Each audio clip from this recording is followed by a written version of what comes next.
বন্ধুরা, জানুয়ারি মাসের জুঁই ফুল গাছের খুবই গুরুত্বপূর্ণ পরিচর্যা হতে চলেছে। এটা জানুয়ারি মাসে করতেই হবে, না হলে কিন্তু আপনাদের গাছ শুকনো হওয়া শুরু করে দেবে। তো যদি আপনাদের গাছকে বাঁচাতে চান, অবশ্যই এই ঘরোয়া টোটকা অবশ্যই করে ফেলুন এখনই, এই মাসের মধ্যেই। গ্রীষ্ম এবং গরমের মধ্যে আপনারা ভরে ভরে কিন্তু ফুল পাবেন। এখন কিন্তু গাছটা ডরমেন্সির মধ্যে আছে, তো ডরমেন্সি পিরিয়ডের এটা একটা খুবই ইম্পর্টেন্ট কাজ হতে চলেছে। এখানে দেখতেই পাচ্ছেন আমার গাছের পাতাগুলো প্রচণ্ড হেলদি আছে, আর কুড়িও কিন্তু অল্প স্বল্প হচ্ছে। সকালে হয়ে গেছে অনেকগুলো ফুল, সেগুলোকে আমি তুইয়ে রেখে দিয়েছি।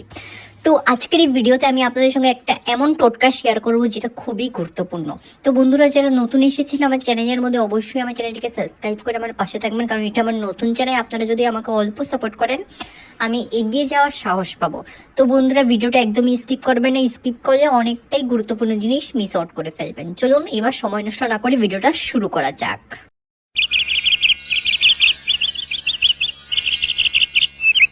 নমস্কার বন্ধুরা, কেমন আছেন সবাই? মিকি মিনিস গার্ডেন্সের মধ্যে আপনাদের সকলকে স্বাগত জানাচ্ছি।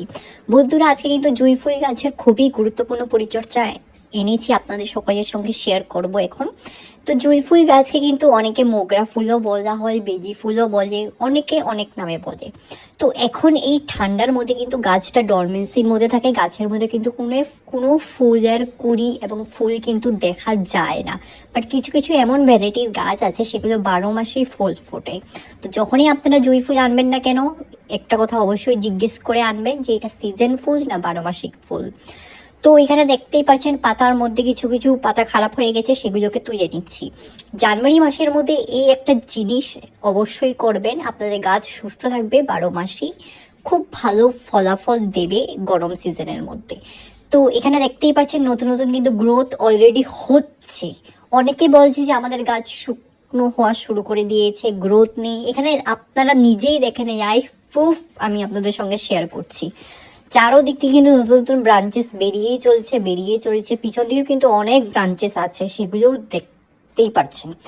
তো এখন একটা জিনিস অবশ্যই করতে হবে, সেটা হলো সকাল সকাল প্রত্যেক দিন নয়, সপ্তাহের মধ্যে 2 থেকে 3 দিন আপনারা শাওয়ারিং করবেন।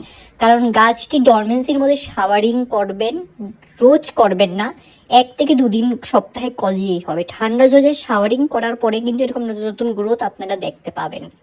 তো এখানে কিন্তু আমি শাওয়ারিং করেছি, তার পরবর্তীতে কিন্তু নতুন নতুন গ্রোথ হচ্ছে গাছের মধ্যে।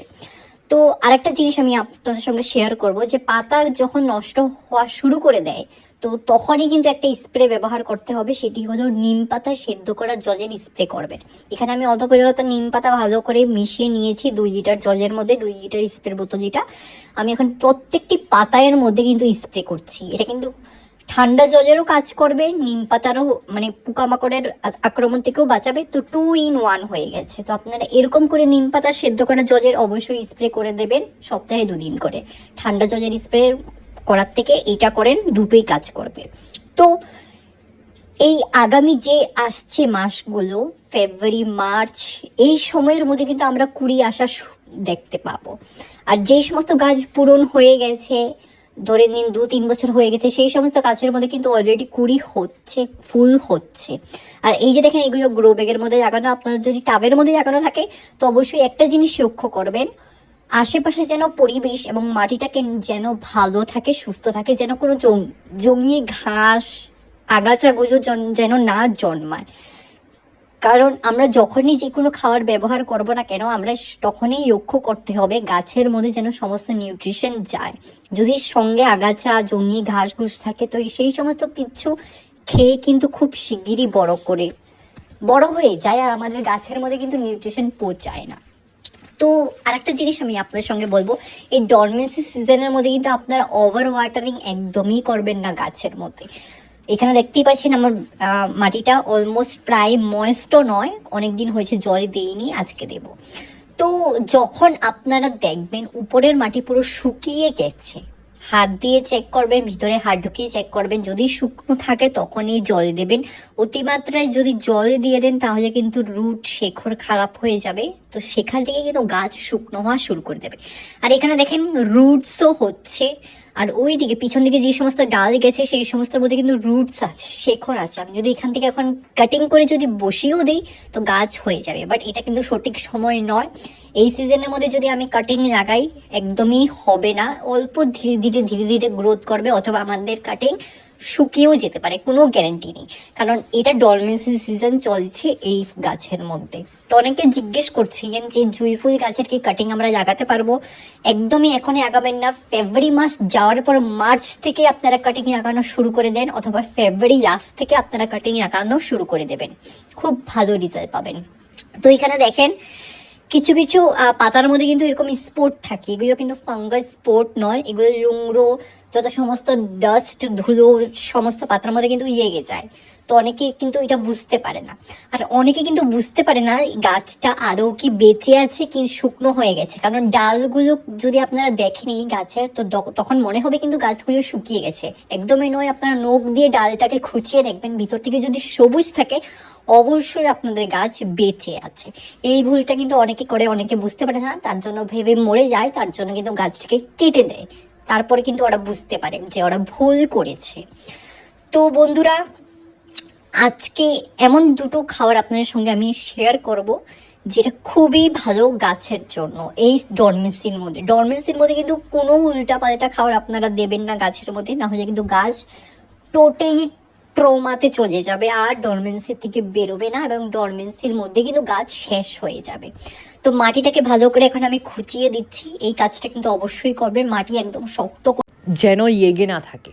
শক্ত মাটি কিন্তু খুবই খারাপ এই গাছের জন্য, মাটিটাকে নরম রাখবেন, ময়েস্ট রাখবেন। আর মাটির মধ্যে গোবর সার অথবা ভার্মি কম্পোস্ট মিক্স করে কিন্তু দেবেন, খুব ভালো রেজাল্ট পাবেন আপনারা। গাছ কিন্তু অটোমেটিক নিউট্রিশন পেতেই থাকবে, অটোমেটিক খাবার খেতেই থাকবে।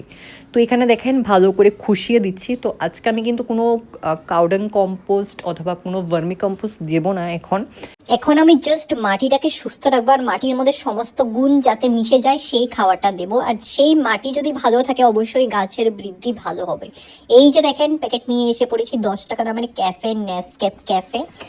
এইটা হলো মাটিকে অ্যাসিডিক ফর্ম রাখে, মাটির যে সমস্ত পুষ্টিগুণ একসঙ্গে এনে দেয় শেকড়ের মধ্যে, তো তখনই কিন্তু আমাদের গাছ খুব ভালো বৃদ্ধি হয়। এই যে দেখেন এখানে আমি ভালো করে কিন্তু ডাইলিউট করে নর্মাল জলের মধ্যে ভালো করে মিশিয়ে এখন গাছের শেকড়ের মধ্যে আমি দিয়ে দেবো। এটা কিন্তু কোনো গাছের তেমন খাওয়ার নয়, এটা কিন্তু মাটিকে সুস্থ করার, মাটিকে সুস্থ রাখার, মাটির সমস্ত নিউট্রিশন যেন গাছের মধ্যে পৌঁছয়, যাতে আমাদের গাছ বৃদ্ধি হতে পারে, যাতে আমাদের গাছের মধ্যে নতুন নতুন কুড়ি আসতে পারে, আর যাতে আমাদের গাছ ডরমেন্সির মধ্যে ভালো এবং সুস্থ থাকে। এই জিনিসটা অবশ্যই করবেন, খুব ভালো রেজাল্ট আপনারা পাবেন। তো বন্ধুরা, এটা কিন্তু খুবই সিম্পল একটা গুরুত্বপূর্ণ পরিচর্যা। আপনারা আশেপাশে কফির পাউডার অথবা আপনাদের বাড়িতে যদি কফি আছে সেই সমস্তও কিন্তু আপনারা দিতে পারেন, কোনো সমস্যা হবে না। তো বন্ধুরা চলুন, যদি আপনাদের এই ভিডিওটা ভালো লেগে থাকে তাহলে অবশ্যই আপনারা আপনাদের প্রিয় গার্ডেনিং ফ্রেন্ডসের সঙ্গে আমার ভিডিওখানে শেয়ার করবেন, আর অবশ্যই আমার পাশে থাকবেন, কারণ এটা আমার নতুন চ্যানেল। আপনারা যদি অল্প আমাকে সাপোর্ট করেন আমি এগিয়ে যাওয়ার সাহস পাবো। তো অল্প আমার চ্যানেলটিকে সাবস্ক্রাইব করে পাশে থাকবেন। চলুন বন্ধুরা, পরবর্তী একটা নতুন ভিডিও নিয়ে আবার নতুন এরকম ঘরোয়া টোটকা টিপস অ্যান্ড ট্রিক্স নিয়ে খুব শিগগিরই আপনাদের সঙ্গে আসছি। সবাই ভালো থাকবেন, সুস্থ থাকবেন, ধন্যবাদ।